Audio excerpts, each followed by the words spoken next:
আসসালামু আলাইকুম প্রিয় শিক্ষার্থী, আশা করি তোমরা ভালো আছো। আমিও তোমাদের দয়াল রহমতে ভালো আছি। আজকে আমি তোমাদের সামনে দ্বাদশ শ্রেণীর পরমাণু মডেল এবং নিউক্লিয়ার পদার্থবিজ্ঞান থেকে কয়েকটি নতুন টপিকস নিয়ে আলোচনা করছিলাম। আমরা গত এপিসোডে ক্ষয় ধ্রুবক, অর্ধায়ু, গড় আয়ু এগুলো আলোচনা করছিলাম। আজকে গড় আয়ু এবং ক্ষয় ধ্রুবকের মধ্যে সম্পর্ক নিয়ে আলোচনা করব। প্রিয় শিক্ষার্থী, আমরা গড় আয়ুর সংজ্ঞা এবং ক্ষয় ধ্রুবকের সংজ্ঞা জানি, আমি সেটা এখন আলোচনা করতেছিলাম। মনে করে নিলাম আমি কোন প্রক্রিয়ার শুরুতে তেজস্ক্রিয় বস্তুর পরমাণুর সংখ্যা n0 এবং t সময় পরে বস্তুর পরমাণুর সংখ্যা n। দেখো, যদি প্রক্রিয়াটা জিরো থেকে ইনফিনিটি সময়ের মধ্যে অবিরাম প্রক্রিয়ায় চলতে থাকে, সেই ক্ষেত্রে আমরা গড় আয়ু সমান লিখতে পারি, গড় আয়ু ঠাও সমান আমরা লিখতে পারি integration 0 to infinity t dn by integration n0 to 0 dn। অর্থাৎ যখন সময় শূন্য থেকে বারবার বাড়তে বাড়তে ইনফিনিটি পর্যন্ত যাবে, তখন পরমাণু n0 থেকে ভাঙতে কোথায় চলে আসবে? 0 তে চলে আসবে। দেখো প্রিয় শিক্ষার্থী, আমরা জানি n সমান n0 e to the power minus lambda T, এটা হচ্ছে ক্ষয়ের সূত্র। তাহলে dn সমান minus lambda n0 e to the power minus lambda t dt। আমরা এই dn এর মানটা এখানে বসাবো integration 0 to infinity t into minus lambda n0 e to the power minus lambda t dt। এটাকে ইন্টিগ্রেশন করলে আমরা পাবো n0 টু 0।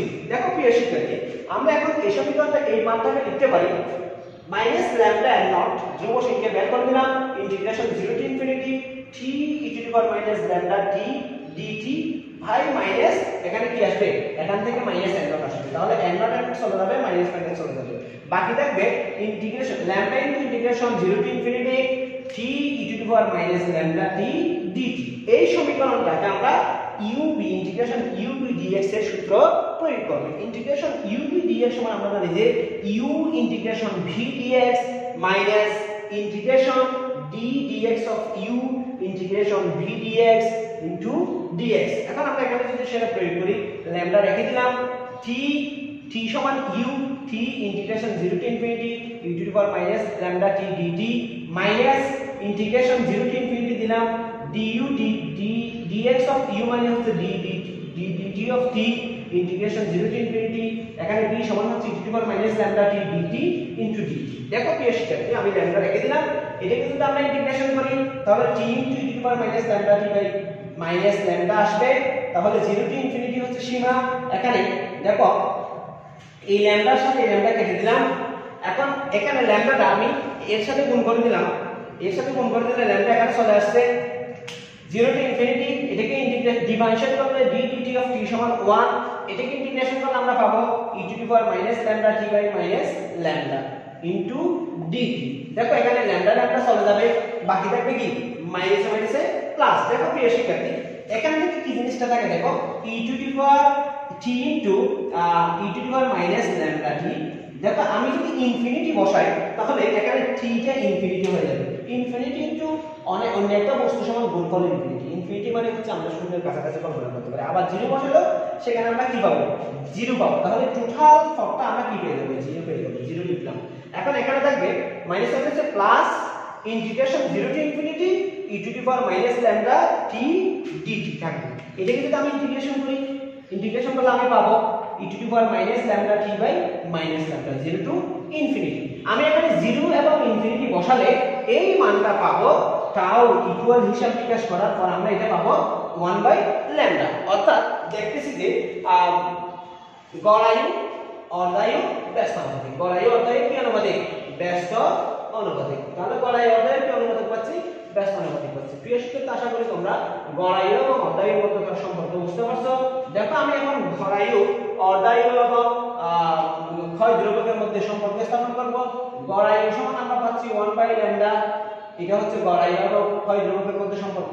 আবার আমরা অর্ধায়ু t হাফ সমান জানি যে 0.693 বাই ল্যামডা। তাহলে আমরা এখন লিখতে পারি t half equal 0.693 into tau. 0.693 into কি লিখতে পারি? টাউ লিখতে পারি। এটা হচ্ছে অর্ধায়ু এবং গড় আয়ুর মধ্যে সম্পর্ক, এটা হচ্ছে গড় আয়ু এবং ক্ষয় ধ্রুবকের মধ্যে সম্পর্ক, এটা হচ্ছে অর্ধায়ু এবং ক্ষয় ধ্রুবকের মধ্যে সম্পর্ক। আশা করি প্রিয় শিক্ষার্থী তোমরা বুঝতে পারছো। প্রিয় শিক্ষার্থী, আমরা এখন একটা গাণিতিক সমস্যা সমাধান করার চেষ্টা করব। দেখো এখানে একটা গাণিতিক সমস্যা, রেডিয়ামের অর্ধায়ু 1600 বছর। তো রেডিয়ামের অর্ধায়ু কত বছর? 1600 বছর। 1 গ্রাম রেডিয়াম 226 এ প্রতি সেকেন্ডে কয়টি ভাঙন ঘটবে? অর্থাৎ 1 গ্রাম রেডিয়াম 226 পরমাণুর প্রতি সেকেন্ডে কয়টি ভাঙন ঘটবে সেটা আমাদের বের করতে বলছে। প্রতি সেকেন্ডে ভাঙন অর্থাৎ ভাঙনের হার বা প্রতি সেকেন্ডে ভাঙন। অ্যাভোগাড্রোর সংখ্যা দেওয়া আছে 6 × 10⁻23। দেখো আমরা জানি অর্ধায়ু টি হাফ সমান এখানে দেওয়া আছে 1600 বছর। আমি এটাকে সেকেন্ডে নিয়ে গেলে 1 বছর সমান 365 দিন, 1 দিন সমান 24 ঘন্টা, 1 ঘন্টা সমান 60 মিনিট, 1 মিনিট সমান 60 সেকেন্ড। তার মানে 1600 গুণ 365 গুণ 24 গুণ 60 গুণ 60 সেকেন্ড। দেয়া আছে ভর 1 গ্রাম। 1 গ্রাম মানে যে কত কেজি? 1 গ্রাম মানে হচ্ছে 10⁻³ কেজি। 1 গ্রাম মানে কত? 10⁻³ কেজি। প্রিয় শিক্ষার্থী, দেখো ল্যামডা বাই করতে বলছে আমাদের। কি বাই করতে বলছে? দেখো আমাদের ল্যামডা বাই করতে হবে এবং ভাঙনের হার ডি, আমরা ভাঙনের হার সমান জানি যে dn dt। এটা সমান আমরা জানি -dn dt সমান কি? Lambda n।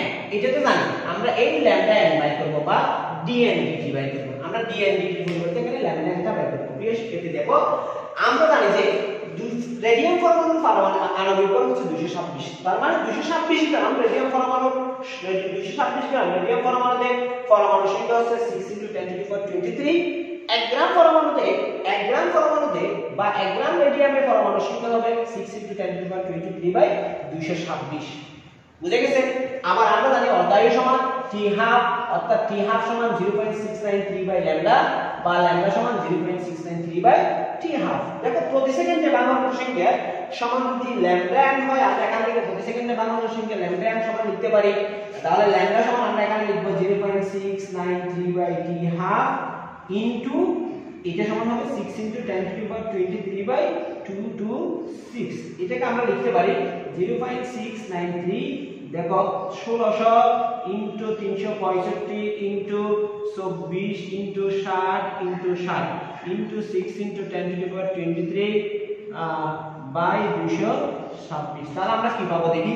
আমরা পাবো, একটু ক্যালকুলেটর দিয়ে হিসাব করে দেখি।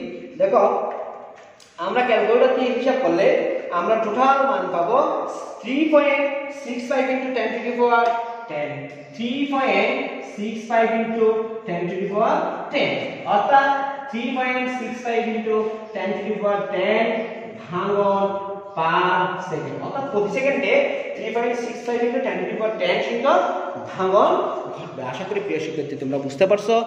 প্রিয় শিক্ষার্থী, আরেকটা গাণিতিক সমস্যা। 1 কেজি বলে তেজস্ক্রিয় মৌলের 1 কেজি বলে তেজস্ক্রিয় মৌলের একটি বস্তুর মধ্যে একটি বস্তু 1 কেজি বলে এই তেজস্ক্রিয় মৌলটি 48 দিন পর দেখা গেছে যে 1 কেজি থেকে কয় কেজি পাওয়া যায়? 0.25 কেজি পাওয়া যায়। মৌলটির অর্ধায়ু কত বের করতে বলছে। মৌলটি কি সেটা দেয়া নেই। আমি মনে করলাম মৌলটি পারমাণবিক ওজন a। মৌলটির পারমাণবিক ওজন কত? a। দেখো a ওজন বিশিষ্ট মৌলের মধ্যে অণুর সংখ্যা হচ্ছে 0.6023 × 10⁻60। অর্থাৎ a ওজন বিশিষ্ট মৌলের পরমাণু সংখ্যা হচ্ছে 0.623 × 10⁻23। তাহলে একক বল বিশিষ্ট সেই ক্ষেত্রে হবে a 0.623 × 10⁻23। যদি 1 কেজি হয় তাহলে আমরা লিখব a by 0.6023 × 10⁻, দেখো আমি এটা 1 কেজি না বলে 0.25 কেজি লিখি, তাহলে এটা হয়ে যাবে 0.25। দেখো তাহলে আদি পরমাণুর সংখ্যা আমরা লিখতে পারি 1 কেজি এ 0.6.023 × 10⁻23/a। a হচ্ছে পারমাণবিক ওজন, অর্থাৎ বস্তুটি কি আমরা সেটা জানি না, মৌলটা কি ধরনের মৌল জানি না। এইজন্য এই মৌলের পারমাণবিক ওজন আমরা মনে করলাম কত? a। ঠিক সময় পরে বস্তুটিতে অবশিষ্ট অংশ থাকে 0.25 কেজি। তাহলে 0.25 কেজির তে পরমাণু সংখ্যা হবে 0.25 কেজিতে পরমাণু সংখ্যা হবে n সমান 6.023 × 10⁻23 × 0.25/a। এখানে দেয়া আছে 48 দিন পরে 0.25 এ চলে আসে। তাহলে সময় t সমান 48 দিন। ল্যামডা বের করব এবং কি বের করব? t হাফ বের করব। t হাফ মানে অর্ধায়ু, আমাদের অর্ধায়ু বের করতে বলছে। আমরা জানি দেখো n সমান n0 e⁻ λt, এটা আমরা জানি। এখানে যদি আমরা মানটা বসাই দিই, n এর মান হচ্ছে 6.023 × 10⁻23 into 0.25 by a equal n naught হচ্ছে 6.023 into 10 to the power 23 into 1 by a into e to the power minus lambda into 48 into কত 48 t সমান 48 দেখো এখানে এইটা চলে যাবে এইটা চলে যাবে বাকি থাকবে এখানে e to the power minus lambda অর্থাৎ 48 lambda equal 0.25 আমি যদি লগারিদম নিই তাহলে -48 lambda সমান ln 0.25 বা lambda সমান আমরা পাবো ln 0.25 বাই তারপর কত পাবো 48 দেখো এখানে একটা মাইনাস আছে -48 পাবো বা মাইনাস আমি সামনে দিচ্ছি এটা যদি আমরা হিসাব করি ক্যালকুলেটর দিয়ে যদি আমরা হিসাব করি দেখো কাইন্ডলি আমরা যদি ক্যালকুলেটর দিয়ে হিসাব করি তাহলে আমরা পাবো 0.2895 এটা হচ্ছে ক্ষয় ধ্রুবক এটা হচ্ছে কি ধ্রুবক ক্ষয় ধ্রুবক আমরা কি বাই করব অর্ধায়ু বাই করব আমরা জানি যে অর্ধায়ু সমান t হাফ সমান আমরা জানি যে 0.693 বাই ল্যাম্ডা তাহলে আমি যদি 0.693 বাই এখানে 0.0289 বসাই দিই তাহলে আমরা কত পাবো 0.0 আমরা যদি বসাই দিই 0.693 বাই 0.0289 তাহলে আমরা পাবো 23.98 সুতরাং অর্ধায়ু t হাফ সমান 23.98 দিন অর্থাৎ ভেঙে অর্ধেকে পরিণত হতে মৌলটির ভেঙে অর্ধেকে পরিণত হতে সময় লাগবে 23.98 দিন প্রিয় শিক্ষার্থী আমরা এখন ভর ত্রুটি নিয়ে আলোচনা করব ভর ত্রুটি দেখো ম্যাস ডিফেক্ট ভর ত্রুটি প্রিয় শিক্ষার্থী আমরা জানি যে নিউক্লিয়াসের একটি নির্দিষ্ট ভর রয়েছে আবার আমরা এটাও জানি যে নিউক্লিয়াসের মধ্যে প্রোটন এবং নিউট্রন রয়েছে এই প্রোটন এবং নিউট্রনকে একত্রে নিউক্লিয়ন বলা হয় নিউক্লিয়াসের ভর তাহলে নিউক্লিয়নের ভরের সমান হওয়া উচিত ছিল কিন্তু দেখা গেছে যে নিউট্রন এবং প্রোটনের টোটাল ভর নিউট্রন এবং প্রোটনের ভরের সমষ্টি নিউক্লিয়াসের প্রকৃত ভরের চেয়ে কি হয় বেশি হয় প্রকৃত ভরের চেয়ে বেশি হয় এই যে নিউক্লিয়াসের প্রকৃত ভর এবং নিউট্রন প্রোটনের ভরের সমষ্টির মধ্যে একটা পার্থক্য থেকে যায় এটাকে আমরা বলতে পারি ভর ত্রুটি এটাকে আমরা কি বলতে পারি ভর ত্রুটি বলতে পারি দেখো প্রিয় শিক্ষার্থী আমি সংজ্ঞাটা এভাবে দেব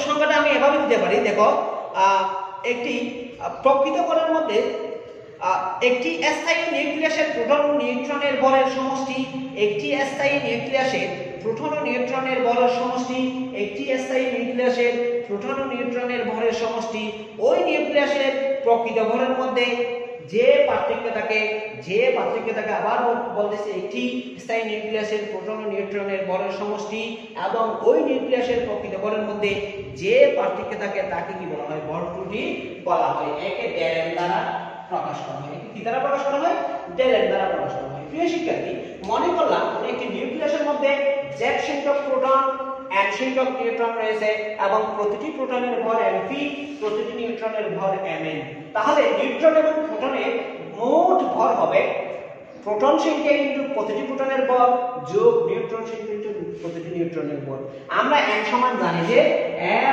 - z তাহলে আমরা লিখতে পারি zmp plus a - z into mn আবার যদি নিউক্লিয়াসের প্রকৃত ভর m হয়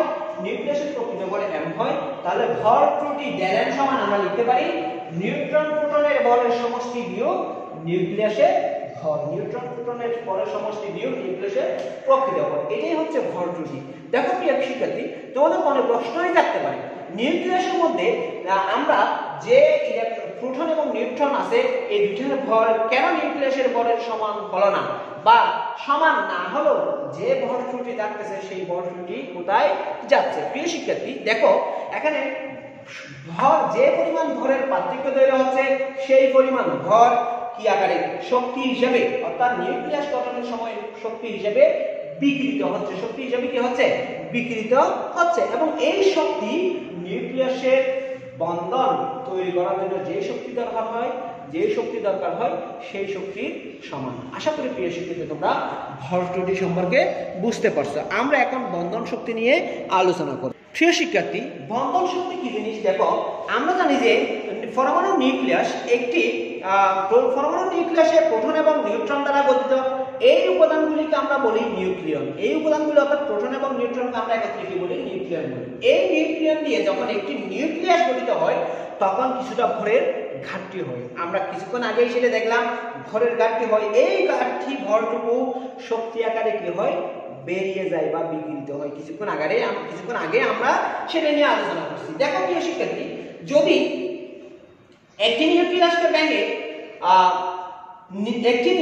ভেঙে যদি নিউক্লিয়নকে পরস্পর হতে কি করা হয়? আলাদা করা হয়, অর্থাৎ প্রোটন এবং নিউট্রনকে পরস্পর হতে আলাদা করা হয়, তাহলে বাইরে থেকে কি করতে হয়? শক্তি প্রয়োগ করতে হয়। বাইরে থেকে শক্তি প্রয়োগ করতে হয়, যার মান পূর্বের বিকিরিত শক্তির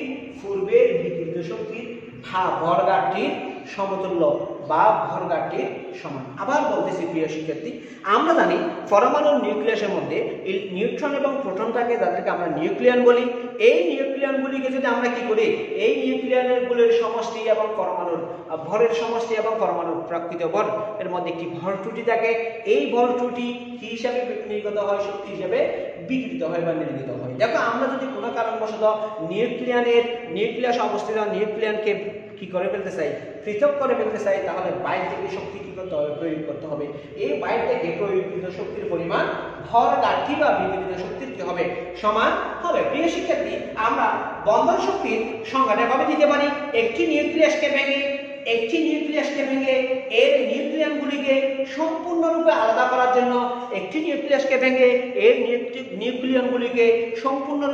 করার জন্য নিউক্লিয়াসের উপর যে পরিমাণ শক্তি প্রয়োগ করতে হয়, অথবা প্রয়োজনীয় সংখ্যক নিউক্লিয়ন দিয়ে একটি নিউক্লিয়াস গঠন করার জন্য যে পরিমাণ শক্তি কি করা হয়? নির্গত হয়, তাকে বলা হয় নিউক্লিয় বন্ধন। তাকে কি বলা হয়? নিউক্লিয় বন্ধন বা বন্ধন শক্তি। প্রিয় শিক্ষার্থী, আমি আবার বলতেছি, একটি নিউক্লিয়াসকে ভেঙে নিউক্লিয়নগুলিকে সম্পূর্ণরূপে আলাদা করতে যে পরিমাণ শক্তি নিউক্লিয়াসের উপর বাইরে থেকে প্রয়োগ করা হয়, বা প্রয়োজনীয় সংখ্যক নিউক্লিয়ন দ্বারা একটি নিউক্লিয়াস গঠন করতে যে পরিমাণ শক্তি নির্গত হয়, তাকে আমরা বলবো নিউক্লিয় বন্ধন বা নিউক্লিয় বন্ধন শক্তি। দেখো, যদি কোন নিউক্লিয়াসের ভর ত্রুটি ডেল এম হয় এবং আইনস্টাইনের শক্তির সমীকরণ E সমান mc² হয়, দেখেন এখানে m হচ্ছে ভর, c হচ্ছে আলোর বেগ, তাহলে বন্ধন শক্তি, নিউক্লিয়নের বন্ধন শক্তি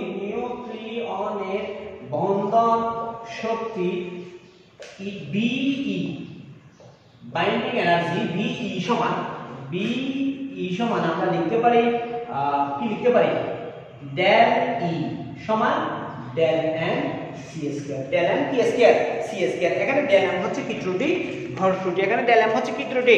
ভর ত্রুটি। দেখো প্রিয় শিক্ষার্থী, আমরা ডেল m সমান জানি যে, তাহলে আমরা এখানে আরেকটু এদিকে লিখি। ডেল m সমান আমরা পাইছিলাম, দেখো z mp plus a minus z m minus n। দেখো, এটা ছিল কি? ভর ত্রুটি ডেল m এর মান। এটাকে আমরা এভাবে লিখি, তাহলে আমরা এটা টোটাল এভাবে দিয়ে ইনটু c², এটাই হচ্ছে বন্ধন শক্তির সমীকরণ। বন্ধন শক্তি সমান হচ্ছে ভর ত্রুটি ইনটু আলোর বেগের বর্গ।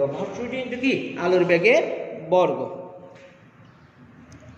দেখো প্রিয় শিক্ষার্থী, বন্ধন শক্তি কোন নিউক্লিয়াসের স্থায়িত্ব নির্ভর করে বন্ধন শক্তির উপর। বন্ধন শক্তি যদি বেশি হয়, তাহলে নিউক্লিয়াসের স্থায়িত্ব কি হবে? বেশি হবে। এই বন্ধন শক্তি মূলত নিউক্লিয়ন থেকে কি হয়? নিউক্লিয়নগুলোর শক্তিশালী নিউক্লিয় বল থেকে কি হয়? উৎপন্ন হয়। আবার বলতেছি, কোন নিউক্লিয়াসের বন্ধন শক্তি বেশি হলে ওই নিউক্লিয়াসের স্থায়িত্ব বেশি হবে। এই বন্ধন শক্তিটা নিউক্লিয়নগুলোর নিউক্লিয় বল থেকে কি হয়? উৎপন্ন